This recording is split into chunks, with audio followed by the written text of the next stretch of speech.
The Forgotten Station, Whispers Below, Line 6. My name is Jade Rivera. I host a late-night radio show in the city. Nothing fancy, just your usual talk show for insomniacs, truckers, and paranormal junkies. Midnight Confessions, we call it. People call in to share ghost stories, conspiracy theories, or just rant about the government watching their microwaves. Most of it? Total garbage. Until one night, someone called in with something different. They didn't give a name. Their voice crackled through the line like they were calling from underwater. "I know you're into weird things," they said. "There's a station, under Line 6, one the city erased. Go there, bring a recorder, but whatever you do, don't talk to the man in the tunnel." Then silence. The line went dead. Sound, sudden click of a phone hanging up, a faint echo of a whisper saying, "Don't talk to him." At first, I thought it was a prank. But later that week, a letter showed up at the station. No return address. Inside was a folded map of the city's subway system. Only this one had an extra line drawn by hand, one that shouldn't exist. It was labeled S42, the Forgotten Platform. That was the beginning of everything. Background, wind howling through tunnels, footsteps on metal stairs, flashlight flickering, distant metallic clanks. I wasn't planning to go. But something about that map, the crude hand-drawn line, the careful labeling of S42, wouldn't leave me alone. It felt like it was waiting, like it knew I'd come. I spent 3 nights researching everything I could about the city's subway system.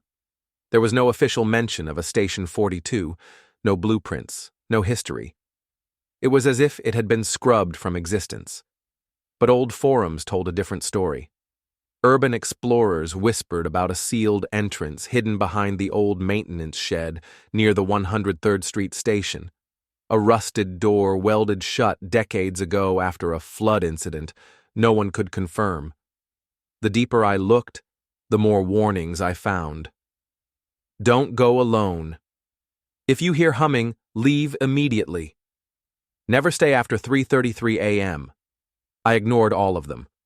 Sound, Jade unlocking a gate, metal creaking, footsteps echoing into darkness. It was a cold Thursday night when I made my way down there. I brought my portable mic, a flashlight, 2 extra batteries, and a GoPro strapped to my shoulder. If I was going to risk my life, I might as well get content out of it. The gate behind the shed was bent, like someone had forced it open from the inside. That should have been my first warning. Sound, echoing tunnel ambience, faint water dripping, distant echo of something shuffling. The tunnel beyond was narrow and pitch black. The deeper I walked, the colder it got. My breath fogged the air. Every step echoed like I was being followed by something just out of sight. I found the entrance by accident, a metal staircase hidden behind a wall of ivy and concrete cracks. It spiraled downward, deeper than the actual subway tunnels. By the time I reached the bottom, my flashlight was flickering. The air was wrong, thick, humid, like the walls were breathing, and then I saw it. A rusted metal arch with fading paint above it. Authorized personnel only. The door below it had been torn open, not unlocked, torn, like something wanted to come out. Sound, low rumble, then silence. Tension builds. Static begins to creep into the background audio. I stepped through. The corridor was lined with flickering bulbs, most burned out. A single red light pulsed at the far end. Everything was wet. The floor, the walls, even the ceiling. It smelled like metal and rot. I turned on my mic. This is Jade Rivera, recording from what appears to be the abandoned Station 42 beneath Line 6. Time is 12:47 a.m. So far, no signs of life. Just water damage, mildew, and the overwhelming urge to leave. Sound, mic distortion, growing whispering voices underneath audio. Nearly inaudible but real. But I didn't leave. I followed the corridor until I reached the platform. That's when I heard it. The sound of a train. Not a modern one. This was old, heavy, like a steam engine struggling through rusted tracks. But there were no trains down here. No power, no rails. And then I saw it. Sound, Old train brakes screeching to a stop, even though nothing is there. A faint shimmer in the darkness, a shape pulling into the platform, but transparent, like smoke held together by will alone. I could hear the hiss of the brakes, the doors opened, and standing inside were passengers, dozens of them, still, silent, pale faces staring forward. Then one of them, a man in a conductor's uniform, slowly turned to look at me. His eyes were hollow, mouth smiling too wide, one hand slowly raised to point. "Get on!" I ran. Sound, footsteps pounding on wet concrete, distant train horn, whispers turning to screams. I didn't look back, but as I sprinted up the staircase, I swear I heard them moving behind. Me, not walking, dragging, like their feet didn't work right anymore. I burst through the rusted gate and didn't stop running until I reached the streetlight near the main station. I didn't sleep that night. When I reviewed the GoPro footage the next day, the screen went static right before the train appeared. And the audio? Just one word whispered over and over again. Stay. Echoes at 3:33 a.m., sound design, ticking clock, faint breathing, soft static in the background. Low, unsettling ambient hum slowly builds. I should have left it alone, but of course I didn't. That's the thing with fear. Once it gets into your blood, it's like a drug. You need more. You need answers. And if you've got a microphone in your hand, you start to think you're invincible. I spent the next 2 days trying to convince myself it was a hallucination. Lack of sleep, audio interference, maybe even mold messing with my brain. But the dreams wouldn't stop. Every night, I heard the train horn. Every night, I saw those pale faces staring from the dark. And always, that voice. Stay. So I did what any irresponsible horror-chasing idiot would do. I went back. Sound, car doors closing, footsteps approaching metal fencing, distant thunder rumbling. This time, I wasn't alone. Marco, my sound guy and best friend since college, thought I was losing it. But he agreed to come, mostly to prove me wrong. He brought more equipment than we needed, infrared cams, motion detectors, signal boosters, you name it. We got to the site just after midnight. The air felt thicker this time, like it remembered me. Marco joked to lighten the mood, but his smile didn't reach his eyes. The closer we got to the rusted stairwell, the quieter he got. We descended in silence. Same pulsing red light, same water-damaged corridor, same overwhelming sense that we shouldn't be there. I checked my watch. 3:27 a.m. We reached the platform again.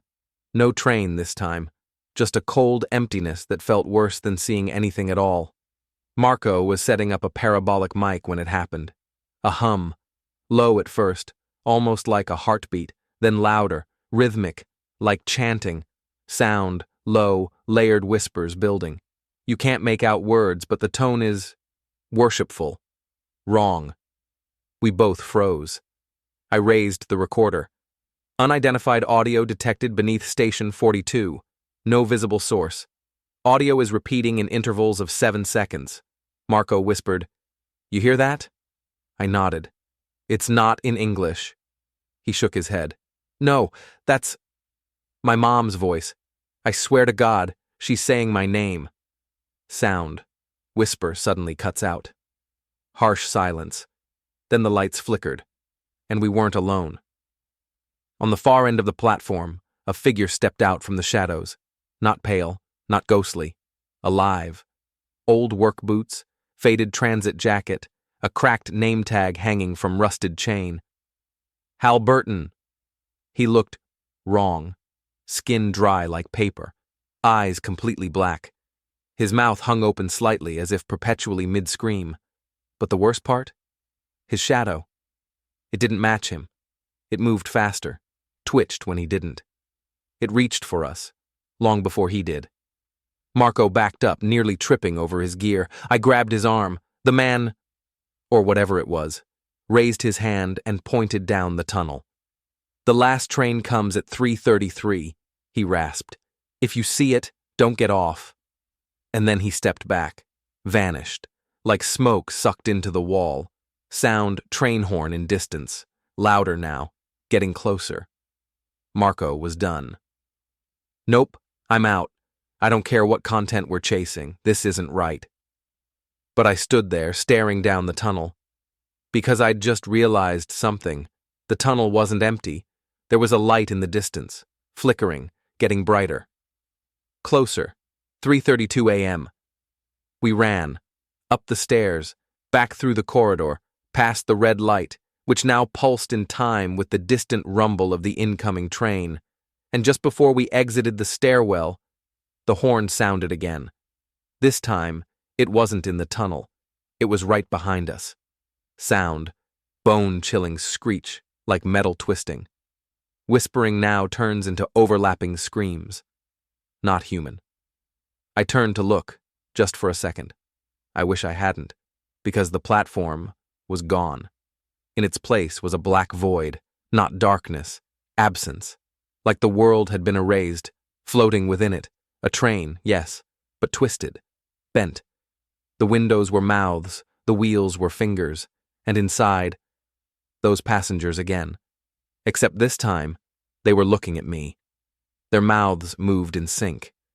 And they said, "You're late." Sound, final whisper, growing loud. Stay. 3:33 a.m.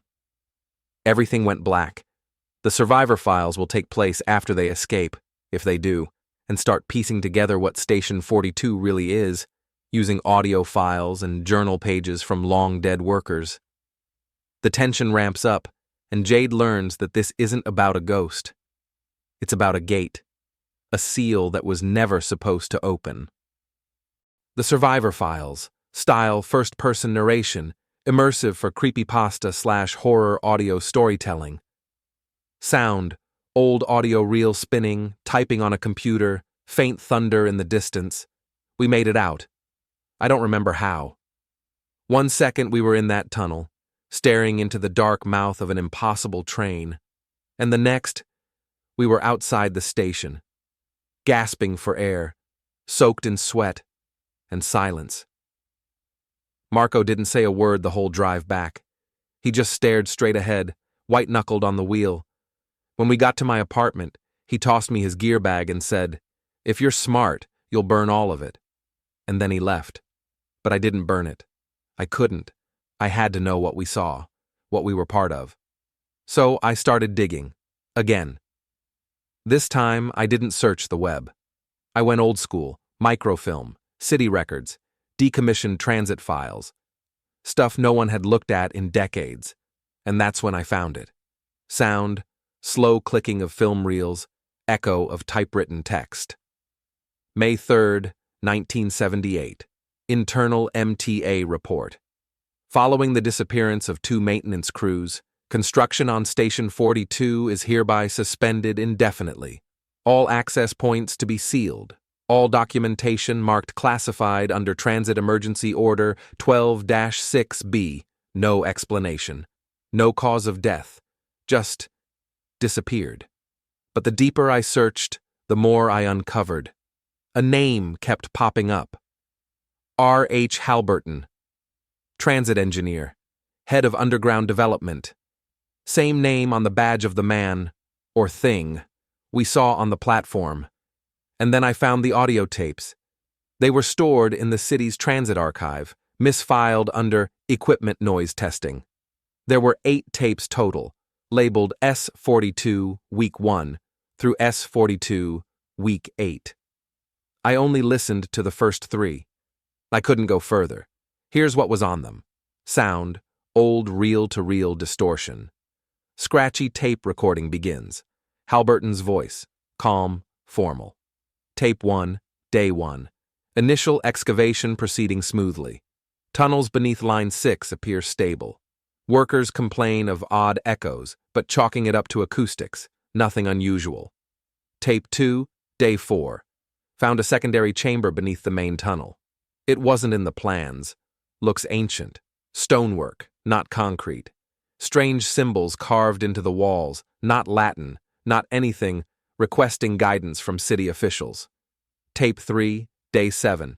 Workers refusing to enter lower tunnel. 2 men went missing overnight. 1 came back, but he won't speak. Just hums the same tune on repeat. We're hearing voices in the walls. I've ordered the area sealed. Something's alive down here. We woke it up tape distortion. A second voice, not Halberton's, begins whispering under the recording. It speaks in broken, backward English. Don't leave. We see you. We're beneath. I turned the tape off. That night, I found a note slipped under my apartment door. No envelope. Just 4 words, handwritten in red ink. Don't go to sleep. I didn't. Instead, I stayed up and opened the last folder I'd found, a scanned journal entry from a worker named Elias Crane, one of the original tunnel diggers. Here's what it said. Halberton was wrong. It's not a tunnel. It's a throat. The train isn't a vehicle. It's a lure. Every 33 years, the seal cracks open, just enough to let it feed. It takes the ones who listen, the ones who follow the sound. We built Station 42 to keep it asleep. The city thought it was burying a failure, but all it did was hit snooze. The last page was stained in something dark. Could have been old ink. Could have been blood. I didn't want to know. Sound. Thunder cracks, knocking on door, slow, deliberate. Then came the knock. 3 times. Not on my apartment door, on the wall behind my bed, the one that's shared with the empty unit next door. I didn't answer, but I did what the tape said. I didn't sleep, not that night, not since, because now I know what's under this city, and I know it's waking up. The 3:33 train. In the next act, Jade realizes the feeding cycle is starting again, and she might already be marked. She returns underground one final time during the true opening of the gate and witnesses what Station 42 is truly built to contain. This scene will be the climax build-up, leading into the final confrontation in Scene 6. Sound, ticking clock, faint city noises fading, then underground tunnel ambiance, distant train horn faintly echoing. The nights after that first visit blurred together. I barely slept. Every time I closed my eyes, the word "stay" echoed in my mind like a command. Marco didn't return my calls. The city seemed different, colder, quieter, like it was holding its breath. Then I saw it in the news. A subway maintenance crew went missing near Line 6, the same line, the same area. They were never found. I couldn't ignore it anymore. I knew what was coming. At exactly 3:33 a.m., every 33 years, the train comes back. And this time, it was coming for me. Sound, clock ticking fast, footsteps on gravel, Jade breathing heavily. I stood at the edge of the sealed maintenance gate again just before midnight. The rusted door I'd forced open before was now welded shut tighter than ever. I had no key, no official access, but I had something else. I found a key taped inside the journal Elias Crane left behind. It was old and heavy, with a symbol I'd seen carved in the tunnel walls, a twisted, circular spiral. I took a deep breath, slid the key into the lock, and turned. The gate groaned and slowly creaked open. Sound. Gate scraping open, cold air rushing out. Inside, the air was thick and electric, the same tunnel but different. The red light at the far end glowed brighter. Deeper in, the whispers started, louder now, clearer. Come. Stay. The train is here. I followed the sound. Sound, rhythmic train whistle, louder footsteps mixing with faint chanting. The platform was empty. Or so I thought. A shadow moved on the far side. Halberton's ghostly form stepped from the darkness, eyes glowing coal black. His mouth opened wide. You should not have come back. I froze. Before I could respond, a low rumble shook the tunnel. The impossible train was here. Its twisted metal body stretched beyond sight, wheels screeching on non-existent rails. Passengers pressed their faces to the windows. Hollow eyes, mouths in silent screams. Sound, horrific screech, overlapping voices chanting, "Stay! Stay! The conductor's shadow detached from his body and lunged toward me. Everything went black. The last ride, approx. 10 to 12 minutes of narration, ending with a chilling twist. Sound. Silence. Then slow heartbeat.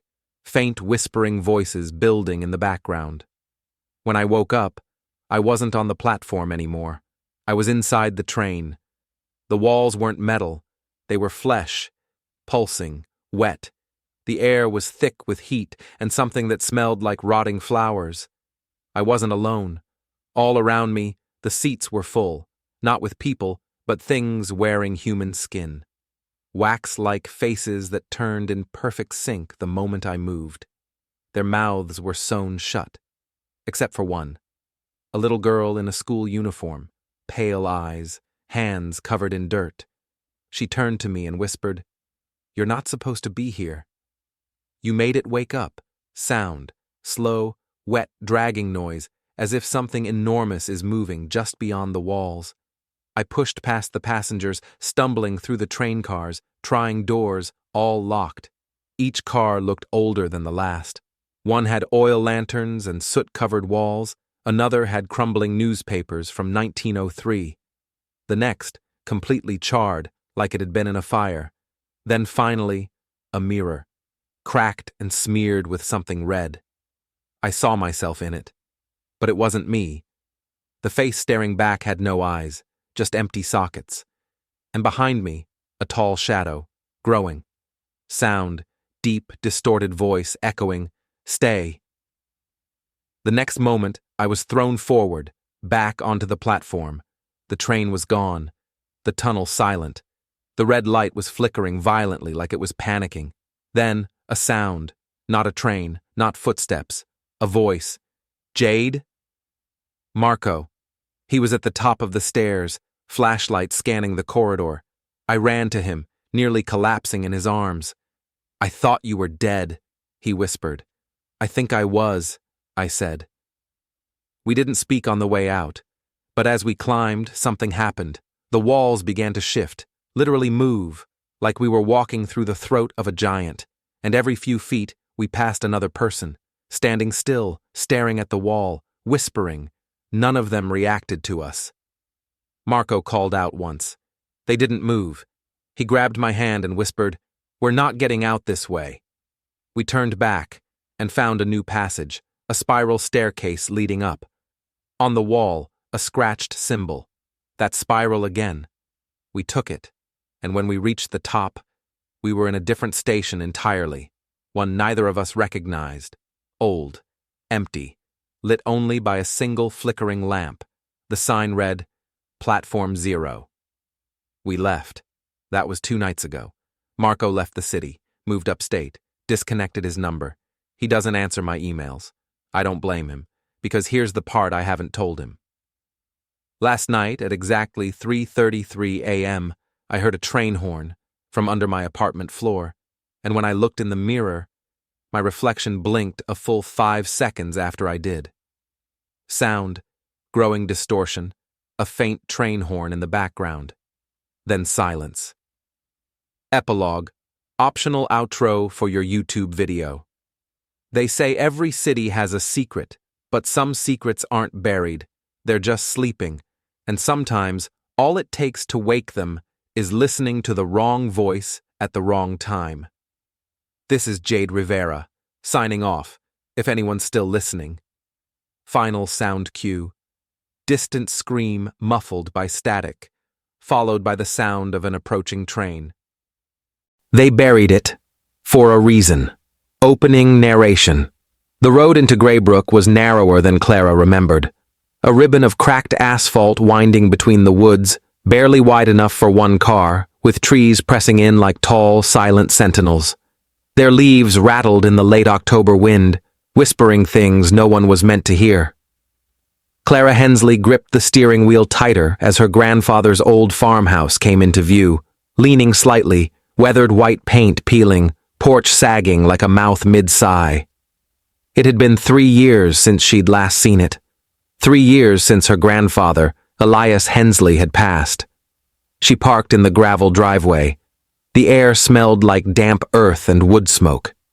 The whole town smelled like that, really, as if the soil itself was always smoldering just below the surface. Inside the house, it was just as she remembered, shelves lined with dusty books, maps of farmland tacked onto walls, jars of nails, bolts, and bones, chicken bones mostly, from what she could tell. Her grandfather had been an odd man, an archaeologist before her, though his work never made it past the borders of Graybrook.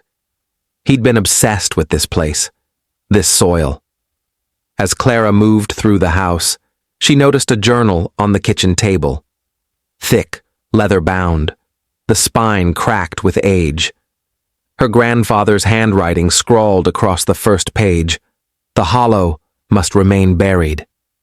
If it stirs, we all fade. Clara frowned. She turned the page. Sketches of the northern fields appeared. Crude drawings of mounds, circles, a square shape buried deep underground, surrounded by strange markings she didn't recognize. Notes crowded the margins. Do not disturb. Anchor is fragile. Blood of the willing strengthens the bond. Her pulse quickened. She had come to Graybrook not just to clear out her grandfather's house, but to prove something. As an archaeologist working under professors who dismissed her, Clara needed a discovery, something real, something undeniable, and here, right in her hands, was her grandfather's obsession. That evening, Clara walked into town. Graybrook was little more than a diner, a gas station, a church, and a scattering of houses. The people were older, slower, suspicious of outsiders, even if she technically wasn't one. At the diner, she ordered coffee and asked the waitress, a gray-haired woman named Ruth, about the northern fields. Ruth's hand froze on the coffee pot. Slowly, she set it down. "Best you stay away from there," Ruth said flatly. "That land's not for digging." "Why not?" Clara asked. Ruth's eyes flicked toward the booth in the corner, where an old man sat hunched over a plate of eggs. His skin looked paper-thin, liver-spotted, his eyes clouded but sharp when they met Clara's. "That's Silas," Ruth whispered. "He's the last one left who remembers." Silas waved her over. His voice was brittle but steady. "You're Elias's girl, ain't you?" Clara nodded. Silas leaned closer. His breath smelled faintly of tobacco and earth. "Whatever your granddaddy was chasing, you leave it be. He spent his whole life keeping it down.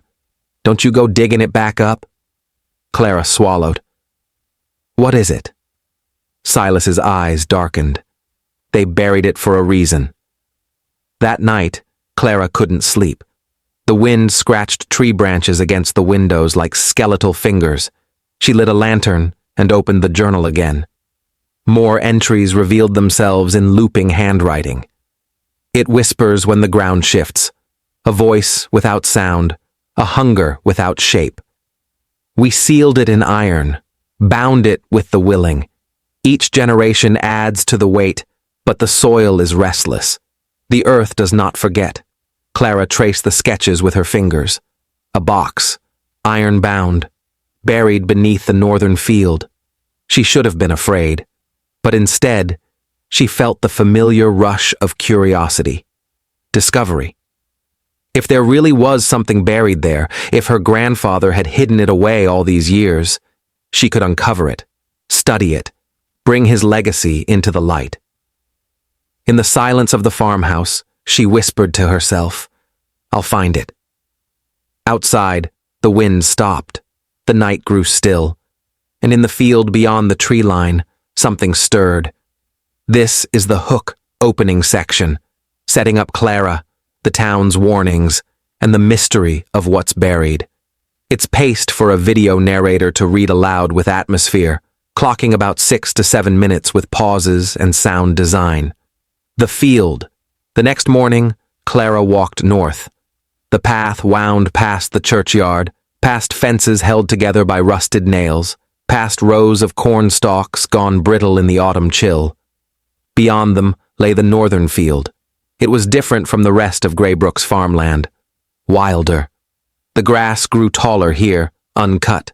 The soil was dark, nearly black, and when the wind blew across it, it carried a damp mineral smell, like something long buried, trying to breathe. Clara checked her grandfather's journal again. The sketches matched this spot exactly. A flat clearing ringed by crooked oak trees, their roots breaking through the soil like reaching hands. She crouched, brushed the grass aside, and found something strange. Iron. Rusted bands, barely visible, stretched in a pattern across the ground, as though the earth itself had been stitched shut. Clara's heart raced. She snapped photos, took notes. This was no natural formation. This was deliberate. Later that day, Clara drove into town to rent equipment. Shovels, lights, a ground scanner. The man at the counter gave her a long look. "You planning to dig?" he asked. "Just doing some research," Clara replied lightly. He didn't smile. "Stay out of that field." "The earth don't take kindly to strangers there." She forced a laugh. "What's everyone so afraid of?" His eyes narrowed. "Some things get buried because they're dangerous. Not because they're treasure." Clara loaded the gear into her truck. His words echoed in her head, but curiosity burned hotter than fear. That evening she set up camp at the edge of the field. The lantern light cast long shadows across the grass. Her first shovel struck dirt. The ground was heavy, reluctant to move, but she dug steadily, sweat mixing with the cold October air. Hours passed. At one point, she thought she heard movement in the trees. A soft rustle, then silence. She shined her flashlight but saw nothing. By midnight, her shovel clanged against something solid. She froze, knelt down, and brushed away the soil. Iron, thick plates, blackened and corroded, bolted together. She traced the edge with her hand and realized it was not random. It was a lid, a box. Her pulse quickened. She marked the edges, calculating its size. At least 6 feet long, maybe more. The ground scanner confirmed it was deep, far deeper than she could unearth alone tonight. She sat back, breathing hard, dirt under her nails, staring down at the outline of something her grandfather had tried to keep hidden. The journal's words returned to her. The hollow must remain buried. And Silas's voice. They buried it for a reason. Clara packed up for the night. But as she shouldered her lantern, she realized something unnerving. The grass around the hole she'd dug was bending inward, leaning toward the pit, as though the earth itself wanted to fall back inside. Back at the farmhouse, sleep refused to come. Clara's phone buzzed on the nightstand, an unknown number. She hesitated, then answered. Silence. "Hello?" she whispered. A crackle, a whisper so faint she could barely hear it. "Hollow, hollow." She hung up, heart pounding. No number appeared in her call history. The wind pressed against the windows again, harder this time, like something was trying to get in. The next morning, Clara wasn't alone in the field. Silas stood at the edge, leaning on his cane, watching her. "You opened it," he rasped. Clara wiped sweat from her brow. "Not yet. Just exposing it. Even that's too much.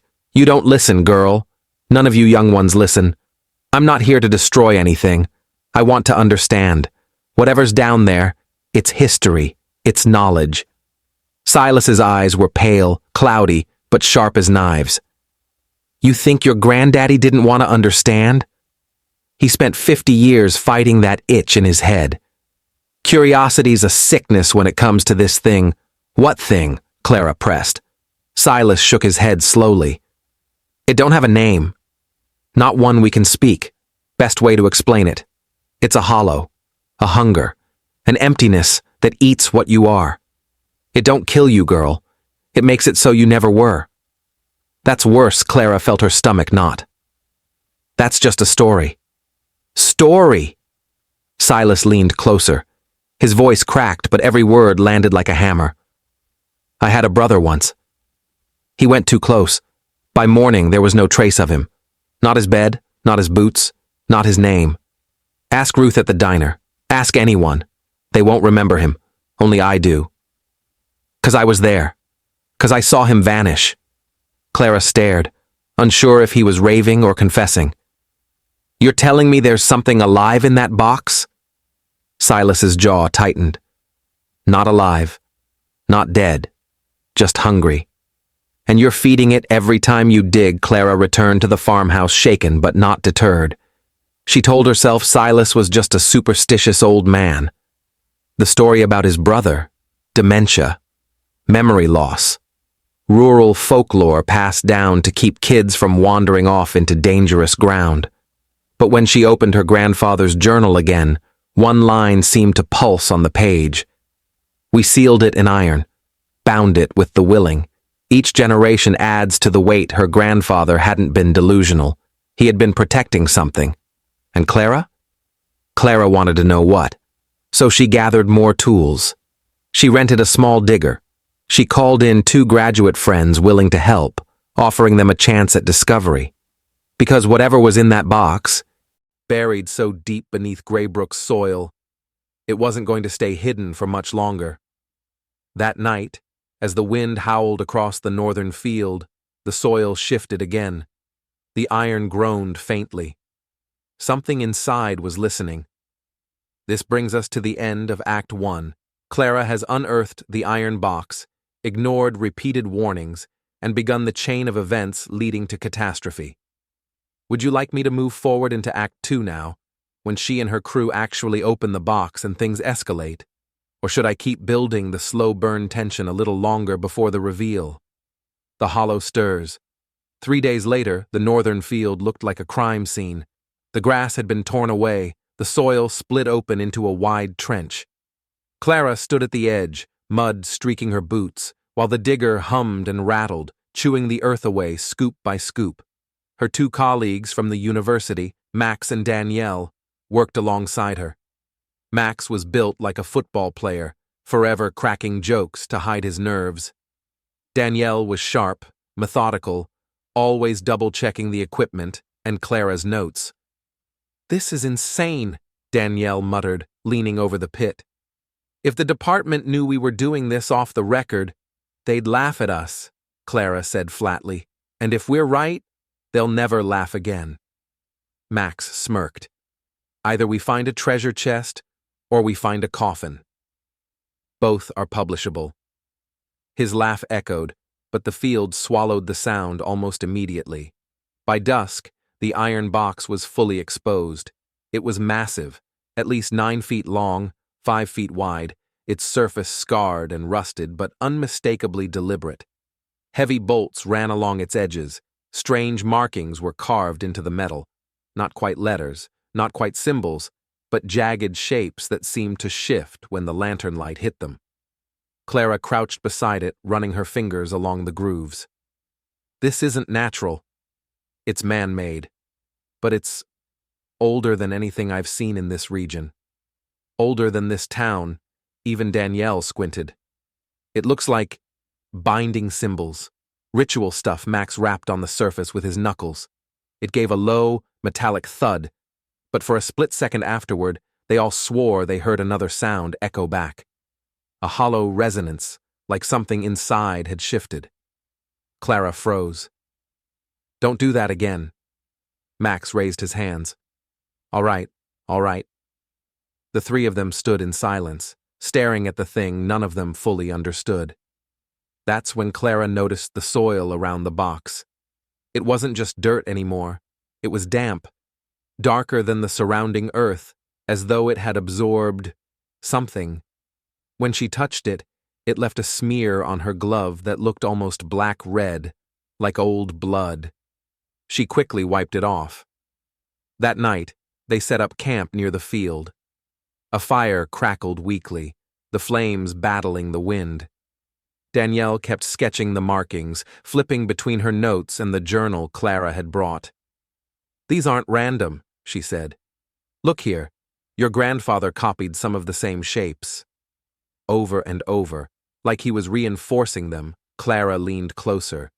The journal's margin bore one repeated phrase: "The anchor must hold." Max tossed another log into the fire. Anchor! What the hell is this thing holding down? The night air pressed heavier. The fire snapped and hissed, sparks vanishing into the black sky. And then Clara heard it. A whisper. So soft she thought it was the wind at first. But it wasn't carried on the air. It was inside her head. A single word. Open. She turned sharply. Did you hear that? Danielle frowned. Hear what? Clara swallowed hard. Nothing. But it came again, louder this time. Open. They tried to sleep. Max snored almost immediately, curled in his sleeping bag. Danielle lay awake scribbling notes by flashlight. Clara lay staring at the tent ceiling, her heart pounding. Every time her eyes closed, she saw the iron box, saw it glowing faintly under the soil, saw it breathing. At some point in the night, she woke to silence. No crickets, no wind. She stepped outside. The fire was long dead.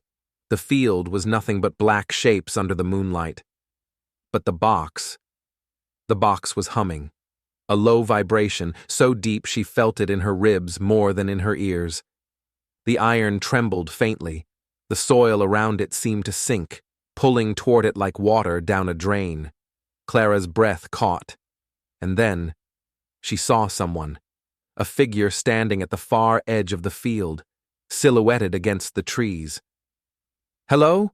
Clara called, her voice trembling. The figure didn't move, didn't speak. Her lantern beam cut across the field, but there was nothing there. No footprints, no shadow, just emptiness. The next morning, Clara tried to convince herself she'd imagined it. But the soil told a different story. Around the box, new cracks had formed, thin fissures spreading outward, as if the ground itself was splitting apart. Danielle crouched beside them. This wasn't here yesterday. Max tapped one of the bolts along the lid. If we want to know what's inside, we'll need tools to cut through these. Grinder, maybe a torch. Clara hesitated. The memory of the whisper still clung to her. Open. She should have told them. She should have warned them. Instead, she heard herself saying, I'll get the equipment. That afternoon, Clara drove into town for supplies. As she loaded the grinder into her truck, she caught Ruth, the diner waitress, watching her from across the street. Ruth shook her head slowly. Don't do it, child. Don't, Clara swallowed. You all know what's out there, don't you? Ruth's face tightened. We know enough. Your granddaddy kept it sealed. He paid the price for that. And now you're fixin' to undo it. I just want the truth. Ruth's voice was cold. Truth don't keep you warm at night. Truth don't keep you alive. That evening, the three of them gathered at the pit. The lanterns cast harsh light over the iron box, its bolts gleaming. Max fired up the grinder. Sparks rained across the surface as he pressed it to the first bolt. The sound screeched through the night like tortured metal. Clara gritted her teeth, her pulse racing. Each spark seemed to vanish too quickly, snuffed out before hitting the ground. When the first bolt fell away, the ground shuddered faintly. Danielle's eyes widened. Did you feel that? Max laughed nervously. Just the vibration. Don't spook yourselves one by one. They cut the bolts. Each time the soil trembled. Each time the humming in Clara's skull grew louder. By the time the final bolt dropped, she was shaking. The lid sat loose now, heavy, but no longer bound. Max wedged a crowbar into the seam. Danielle steadied the lantern. Clara held her breath. The lid groaned as it shifted. The sound wasn't just mechanical. It was like a sigh, long and hollow, escaping after centuries. Together they heaved the lid back. The iron box yawned open, and inside, nothing, just darkness. Danielle leaned closer, frowning. It's empty. Max laughed in relief. All that work for an empty coffin? Figures. But Clara didn't laugh. The darkness inside wasn't right. It wasn't just absence. It was thick, heavy, almost tangible. The lantern light didn't reach it. The shadows bent unnaturally, curling toward the pit like smoke in reverse. And as Clara stared, The whisper came again. Hungry? Max dropped his crowbar with a clang. He grabbed his head. Did you hear that? Danielle paled. I think so. The shadows moved. Not outward, inward, sucking, pulling. Clara stumbled back, heart hammering. The iron box wasn't empty. It was hollow, a hollow that drank the light, the air, the warmth from their bodies. Max gasped. Something's pulling me. Danielle screamed as her notes tore from her hands, sucked into the blackness. The pages crumpled and vanished as though swallowed whole. Clara grabbed them both, dragging them back from the edge. The pull stopped as suddenly as it began. The three of them collapsed in the dirt, panting, shaking, staring at the gaping hole. Clara's grandfather's words echoed in her head. The hollow must remain buried. If it stirs, we all fade. She had opened it, and now it was awake. This closes. Part 3. The iron box is open, and the hollow is no longer sealed. The tension is high, but the worst hasn't come yet. People will start to vanish, memories erased, reality fraying. Do you want me to push straight into the horror escalation, Part 4, where the hollow begins consuming them? Or should I slow burn it a little longer with smaller incidents before the real terror hits? What the hollow takes.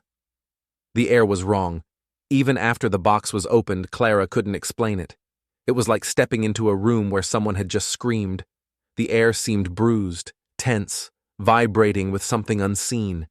Max cursed under his breath, staring at the black pit. That's not natural. That's not just shadows. Danielle clutched her flashlight like a weapon. We need to cover it, bury it again. Tonight, Clara shook her head slowly. Her voice was soft, trembling but firm. If we bury it, no one will know. No one will understand what this is. We can't just— Clara! Danielle snapped. Look at it. You saw what it did. That wasn't air moving. That was pulling. Taking Max swallowed hard. It almost took me. They fell into silence, the lantern light flickering. Clara looked at the hollow. It wasn't doing anything now. No sucking, no whispers. Just sitting there in the pit, black and heavy, like a wound in the earth. But she felt it. Watching her. Listening. She turned away. We'll cover it in the morning. After we've documented it, Danielle's eyes burned with anger, but she didn't argue. That night, Clara dreamed. She was in her grandfather's farmhouse, sitting at the kitchen table. The journal lay open before her, but the words moved like worms, rearranging into new sentences. The hollow feeds, not on flesh, but on memory. It will take what binds you to this world, your name, your place, your past. And once it takes enough, you were never here. Clara turned the page. A crude sketch stared back, the iron box open with black tendrils spilling out. Around it, stick figures of people, faces erased. She looked closer and froze. The names under the drawings weren't strangers. They were hers, Max's, Danielle's. The lantern sputtered out. She woke up gasping, her sleeping bag damp with cold sweat. The morning sun gave little comfort. Fog clung low across the field, smothering sound. Max and Danielle looked as ragged as she felt. We're leaving, Danielle said flatly. Her packed bag sat by her feet. I don't care about your research anymore. I'm not dying in this hole. Clara's throat tightened. We don't even know what it is yet. I don't care, Danielle snapped. Your grandfather knew. The town knows. Everyone told you. They buried it for a reason. Max rubbed his temples, pale and shaky. I don't think I can leave. Not yet, Clara frowned. Why not? Max's hands trembled. Because I don't remember how I got here. Danielle turned slowly. What? I mean, I know I came with you guys, but I can't remember calling you back. I can't remember the drive. His voice cracked. I don't remember my mother's name. The words sank like lead. Danielle whispered, "It's already happening." Clara shook her head. "No, it's just stress, fatigue." But deep inside, she knew better. By midday, they argued constantly. Danielle wanted to fill the trench, leave Graybrook, never look back. Clara wanted to record everything first, the markings, the soil, the strange resonance. Max said nothing. He sat on the edge of the pit, staring into the hollow. His lips moved faintly, as if whispering back to something only he could hear. Clara approached cautiously. "Max? You okay?" He didn't look at her. His voice was thin, hollow. "It's not empty. It's full. You just can't see it yet." A chill crawled up her spine. "Don't listen to it." He finally turned, his eyes glassy. "Why not? It's the only thing that makes sense anymore." That night, Danielle shook Clara awake. Her face was pale, her hands trembling. "Max is gone," she whispered. They scrambled from the tent. The fire was out, the lanterns dead. The fog was thicker than before, muffling the world into silence. "Max?" Clara called. No answer. She grabbed a flashlight, sweeping it across the field. The beam landed on the pit. Max stood at the edge, barefoot, his shirt torn, swaying slightly as if sleepwalking. His arms hung loose at his sides. "Max!" Clara shouted. "Get away from there!" He didn't move, didn't even turn his head. Then, slowly, he leaned forward. Clara and Danielle sprinted. They reached him just as his toes tipped over the edge. They grabbed his arms and yanked him back. For a moment, it worked. He staggered into their grip, but his eyes were gone, not gouged out, not closed, just empty. Black hollows where his gaze had been. He smiled faintly. "It remembers me." And then he dissolved. Not like dust, not like blood. He just wasn't there anymore. The weight of him vanished from their hands, his voice, his presence, his smell of sweat and dirt, gone. The flashlight beam passed through empty air. Max was nowhere. Danielle screamed. Clara dropped to her knees, her chest heaving, staring at the empty ground where her friend had been. The hollow whispered, "Hungry."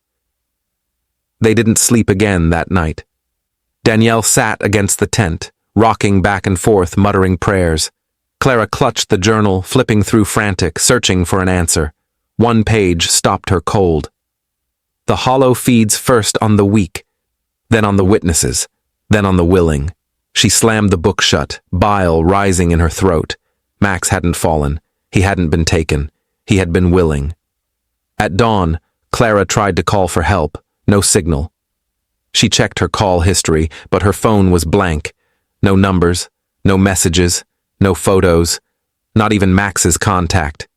It was as if he had never existed. Her stomach dropped. She spun toward Danielle. Do you remember him?" Danielle blinked. "Who?" Clara's blood ran cold. Danielle frowned at her expression. "Clara, are you okay? There were just the two of us. Always the two of us." "No," Clara whispered, her voice breaking. "There were three."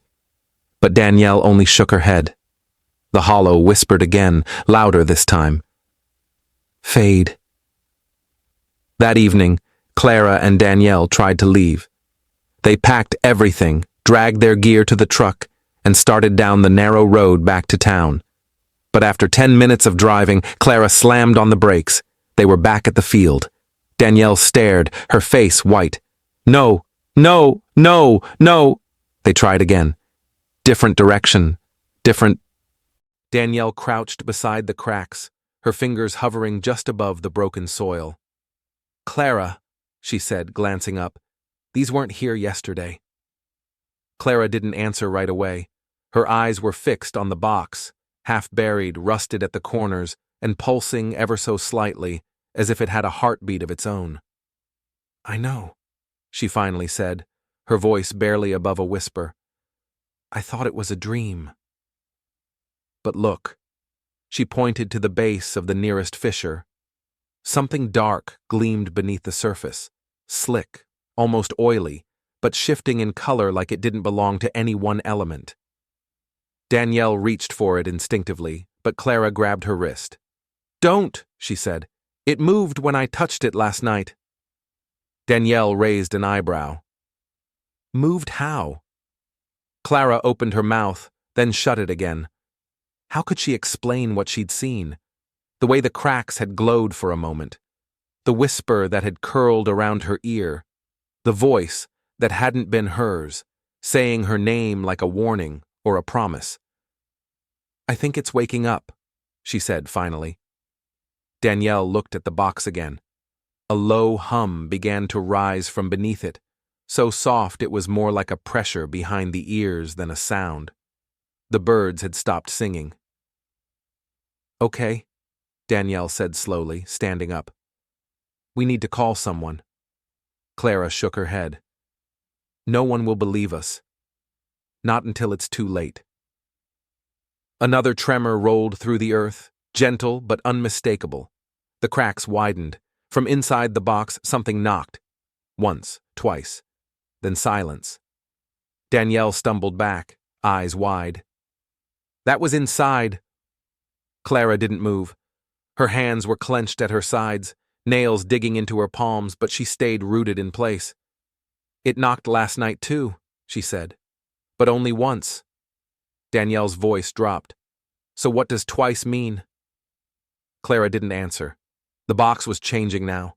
Slowly, almost imperceptibly, the rusted seams were peeling back, not opening exactly, but shifting, like the metal was breathing. The soil around it grew darker, wet and heavy, as if the earth was sweating. Danielle stepped forward again, despite herself, drawn toward it. "It's not man-made, is it?" Clara shook her head. "No." Another sound emerged from the box, low and rhythmic, almost like chanting but layered and warped, like it was being played backward. It came from nowhere and everywhere at once. Danielle winced. "It's in my head." "I know." Then, without warning, the air grew thick. The trees around them shivered, though there was no wind, and the light dimmed as if a cloud had passed over the sun, except there were no clouds. Clara took a deep breath. "We have to open it." Danielle's head snapped toward her. "Are you insane? That thing is doing all of this without even being open. I know what I saw last night. If we don't open it on our terms—" Clara's eyes drifted toward the cracks snaking outward like veins.